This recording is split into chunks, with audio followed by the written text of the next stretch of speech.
ಪ್ರೌಢಶಾಲೆ ದೊಡ್ಡಬೊಮ್ಮನಹಳ್ಳಿ ತಾಲೂಕಿಗೆ ಪ್ರಥಮ.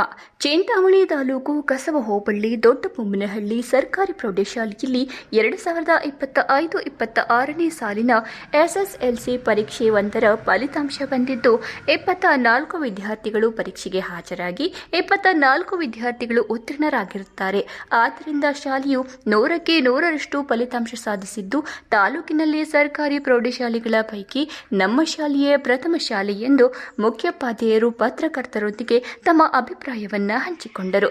ಈ ಸಂದರ್ಭದಲ್ಲಿ ಎಸ್ಟಿಎಂಸಿ ಅಧ್ಯಕ್ಷರು, ಸದಸ್ಯರು ಹಾಗೂ ಶಾಲೆಯ ಶಿಕ್ಷಕರಾದ ಎಲ್ ರಮೇಶ್, ಶಾಲಾ ಸಿಬ್ಬಂದಿಗಳು ಉಪಸ್ಥಿತರಿದ್ದರು. ಅತ್ಯುತ್ತಮ ಶ್ರೇಣಿಯಲ್ಲಿ ಅಂಕಗಳನ್ನು ಪಡೆದ ಚಂದನ್ ಎನ್ ಪ್ರಥಮ 83.28%, ದ್ವಿತೀಯ ಮೌನಿಕಾ ಬಿಎಸ್ 78.24% ಮತ್ತು ನವ್ಯ ಎಸ್ಆರ್ ತಾಲೂಕಿನಲ್ಲೇ ಪ್ರಥಮ ಸ್ಥಾನ ಪಡೆದು ನಮ್ಮ ಶಾಲೆಗೆ ಹಾಗೂ ತಂದೆ ತಾಯಿಯರಿಗೆ ಕೀರ್ತಿ ತಂದಿದ್ದಾರೆ ಎಂದು ಪೋಷಕರು ತಮ್ಮ ಅಭಿಪ್ರಾಯವನ್ನು ವ್ಯಕ್ತಪಡಿಸಿದರು. SVM news, Chintamani.